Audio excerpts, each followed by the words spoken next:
New Deal, how you doing this morning? Are y'all ready to keep this party going? Good, well get back in your seats.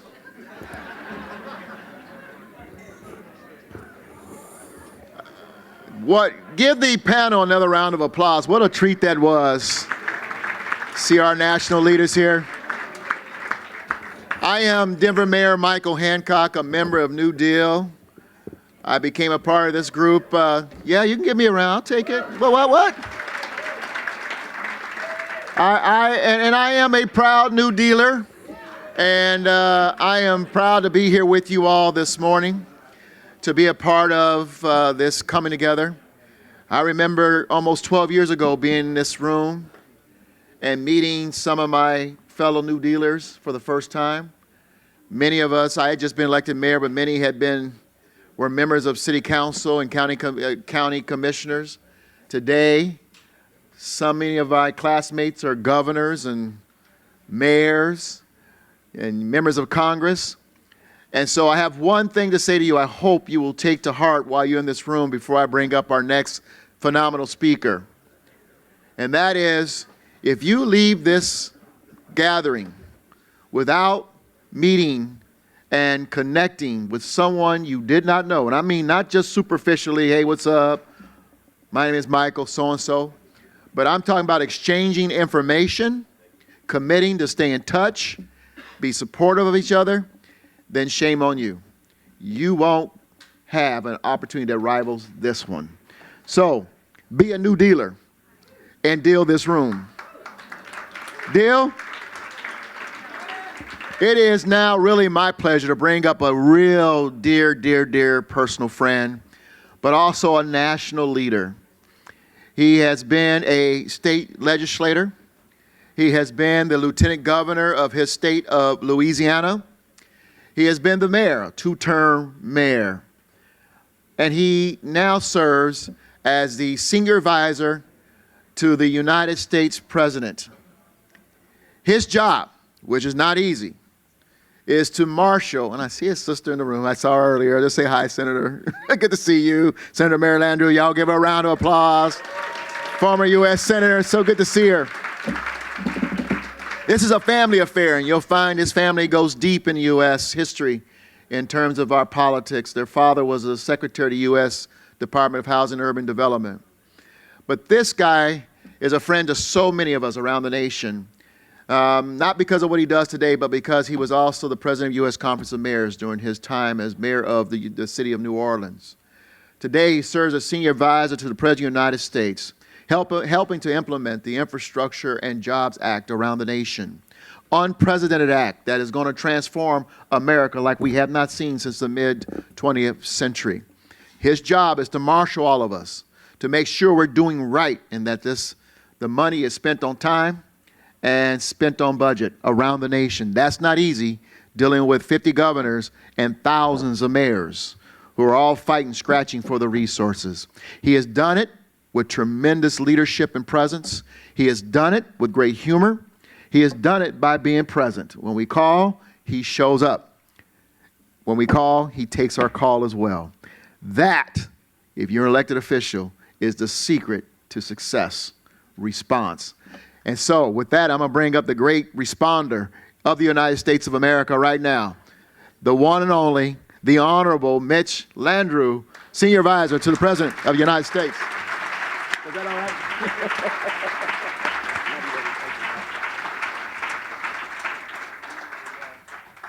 Can you turn this on for me? How y'all doing? How's everybody? That was a nice introduction, Mike. I paid him for that. We represent the bald-headed caucus men of America. Mr. Mayor, thank you so much. My lovely sister is with me, my older sister who taught me almost everything that I know, she says. And my wife is with me today, Cheryl. She's with me today, so it's great to see her. And my old friend Stephen Benjamin is in the house, and a bucket load of you guys that I've been knowing forever. So they told me I got 15 minutes and they're gonna yank me. So I'm gonna short you on the stand-up comic routine, and spare you from the jokes. In any event, it's great to be here with you on behalf of President Biden. As Michael said, I grew up with Mary in local government. Started off as a state legislator, spent 16 years in the legislature of the great state of Louisiana. I then became lieutenant governor of the state, where I served for 6 years in a red state. Mary was the senator there for 16 years. And then I went back home to New Orleans to try to help rebuild it after being devastated by Katrina, which was, as all of you know, because you saw your fellow American citizens just really in difficult situations where we lost 1,800 people, 500,000 homes were hurt, 250,000 were destroyed, 17 feet of water covered a great American city, one of the great cities of the world, for over a 3-week period of time, and basically destroyed everything. And then we had to figure out a way to rebuild it, which, with all of your help, and I want to thank you for that, we're able to, with Mary's leadership, President Obama's leadership, the Vice President Biden's leadership at the time, on task, on budget, as Michael said, making sure that the people of New Orleans understood that in their darkest, deepest times that the federal government was going to be there. And one of the things that I was able to learn by being responsible for helping rebuild that city with all of the American citizens that were there was that when you have the federal government, the state government, the local government, the not-for-profits, the faith-based organizations, the business community, everybody coming together with a clear vision, that you can actually get stuff done. And you can rebuild a great American city. And if you can do that, you can rebuild the country. And so when the president called me and he said, "Hey, what are you doing? You want to come up here and help do this thing?" And I said, "What thing?" And he said, "The infrastructure bill." And I said, "Well, what do you mean?" He said, "Like the whole thing. We need you to do the thing." And I'm like, "Yes, sir." So anyway, I've been up here a year now, and it's been an incredible ride. And I'm doing a couple of things. I want to take you through it real quick and let you know what it is that we're trying to do, because we can't do this without you. And I'd like to ask you to think about this thing, not in terms of just the infrastructure bill. I know Secretary Pete was here this morning. He did good, huh? Yeah. By the way, I got Hatch Act issues, so I don't want to see too much about politics, but I love the hell out of Tim Ryan. Okay? He's unbelievable in so many ways, and he did a great job, and he's been a great leader. But basically, there are 3 big things going on as it relates to the infrastructure bill. One, we have to build a team. You're part of that team. Second, we have to get the money out of the door. Third thing is we have to tell the American people about it so they understand how you actually build a better America, because that's what the president promised us. And I'd like you to think about this as I'm talking, not just in terms of the infrastructure bill, but think about the American Recovery Plan. Think about the infrastructure bill. Think about the Inflation Reduction Act. Think about the CHIPS bill. All a bucket load of money coming from the federal government with good ideas and good policies that are designed to rebuild the economy from the bottom up and the middle out. And if you think about it, it is the most significant piece of domestic legislation that has been passed in the last 50 years, and arguably in the history of the country, on the level of FDR and on Eisenhower. And if you think about it as an overarching strategy to help rebuild the country and not leave anybody behind, it is a massively wonderful opportunity for all of us to build what the president says is a better America. My piece of it is the infrastructure thing, but rest assured that I'm coordinating every day with John Podesta and the Climate Office on all the climate provisions on the Inflation Reduction Act, working every day with Gene Sperling on the American Rescue Plan, working every day with Gina Raimondo at Commerce on the CHIPS Act to make sure that we actually bring manufacturing jobs back to the United States of America and to create an economy that actually works for everybody. So somebody might ask reasonably, how you guys doing? I don't know, 10 million jobs in the first 18 months sounds pretty good, better than any other president that's tried this in that period of time. How you guys think you're doing? Well, really kind of pretty well. We had 2 million people vaccinated. Now we have 200 million people vaccinated. How's it going with the unemployment rate? Pretty good, because it's as low as it's been in a really, really long time. And this bear of inflation, we're wrestling it to the ground.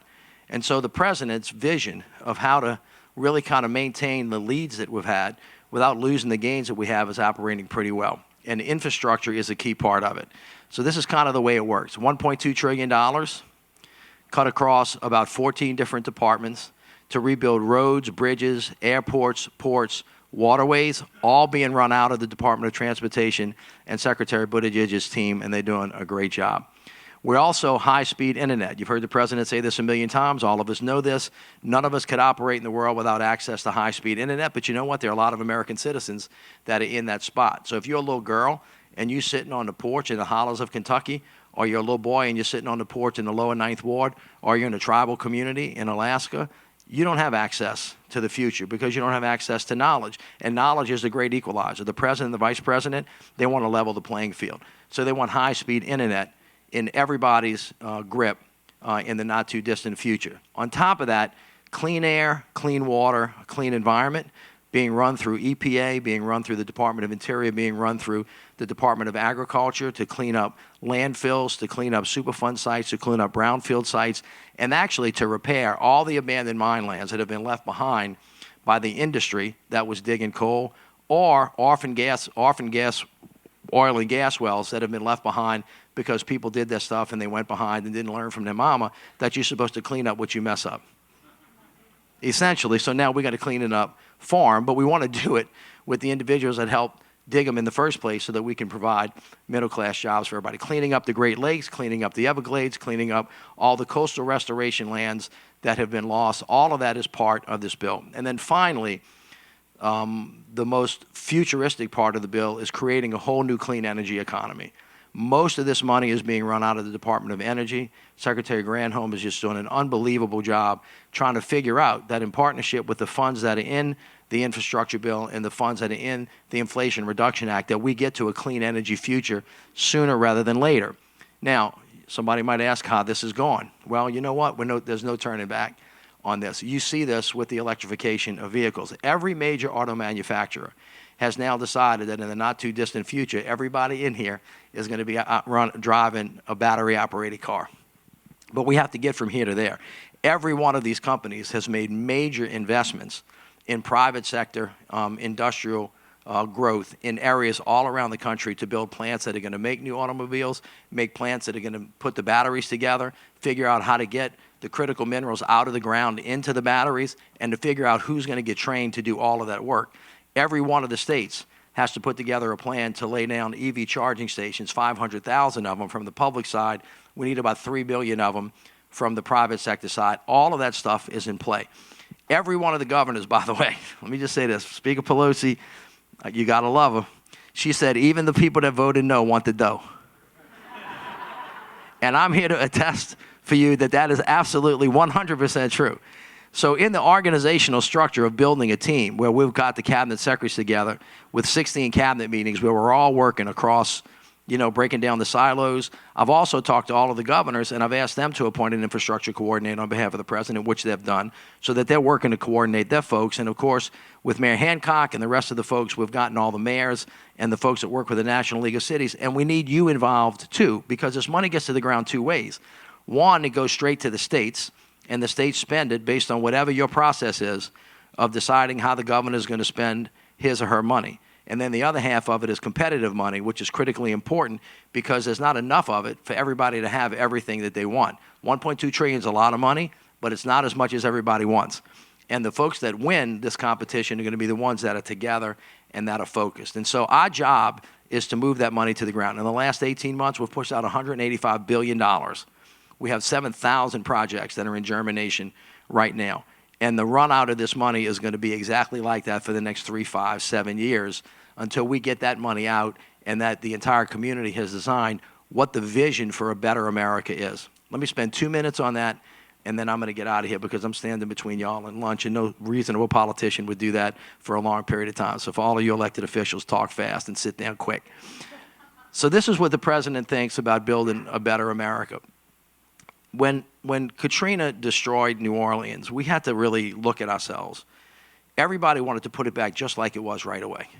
That's exactly what happens every time, no matter the catastrophic event, whether it's a wildfire, a tornado, a hurricane, whatever it might be. You just want to go, please, God, just let me wake up and act like everything was like it was yesterday. That's a mistake. It's a mistake because as tragic as events are, they actually give you an opportunity to look inside yourself and say, well, were we really perfect, before that thing hit? And the answer is, no, you could always do better. Some places are in pretty good shape, other places not so much. And you ought to ask yourself, if we had another chance, if we had one more chance to do it right, don't you think we ought to build it the way it should have been if we would have gotten it built right the first time? And that's what these 4 bills together give the country the opportunity to do, to kind of get into a one team, one fight mission of how you lay a foundation so that everybody in America can be part of economic growth and progress. That's really the exercise that we're in right now. And so as you think about that, you have to force yourself to think of, well, what does a better America really look like? How do you get from where we are to where we need to be? And how do you erase the mistakes that we've made and make sure that we invest this money in a thoughtful way? And the answer to part of that is, well, what is the value system that you're governing by? Some people think that we ought to just give tax cuts to the top 1% and hope that it trickles down to the bottom. My president doesn't want to do that. He doesn't think that works. He thinks the economy is built from the bottom up and the center out. And I happen to think that he's really right about that. And so everything that we're doing is kind of laced into using all of this money in a purposeful way to build a new industrial policy and to think about building a better America. And a better America looks like an America where we think about equity. And equity is very broadly defined. It's not just about race. It's about geography. It's about historic problems. It's about how do we lean forward. But it's essentially about making sure that everybody in the country, in urban areas, in rural areas, in tribal areas, actually have a shot, a reasonable shot. Technical assistance, workforce development, the tools, the timing to actually be able to participate in the competition and win it. So equity, because it all matters and we all depend on each other. The second thing that he thinks about in terms of building a better America is to think about paying really good wages. He believes in union jobs. He thinks the unions built the middle class and the middle class built this country. And if you can't have a union job, then make sure that you pay your workers right and you pay them well and that they have good benefits. A third way to build a better America is to make sure that we stay in touch with what is right in front of our faces, the climate crisis that is an existential threat to our very existence, and to make sure that as we build back with the right materials, we build back in the right place. We think about ways to build back stronger and better. Mary Loretta knows this better than anybody else. When we got beat to death after Katrina, we didn't build the bridges back the way they were. We built them higher. We built them stronger because we got smart, because we got whacked one time, and we thought, well, the next time we're going to be ready for the big bad wolf. That's essentially what we're talking about. And so you have to build back with climate in mind, and you have to think about cybersecurity too, because all of us know that we're going to be in threat. And so the fourth way to think about building a better America is to actually use products that are made in America.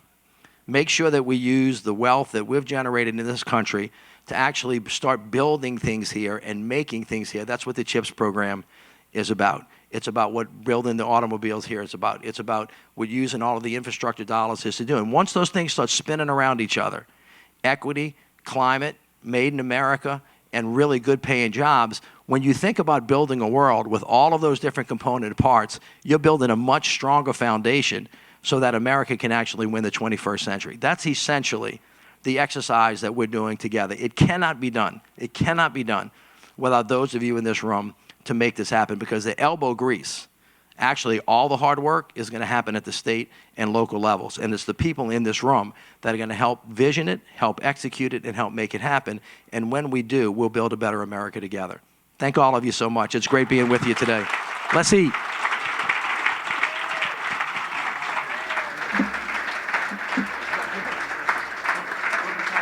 Maybe the 16th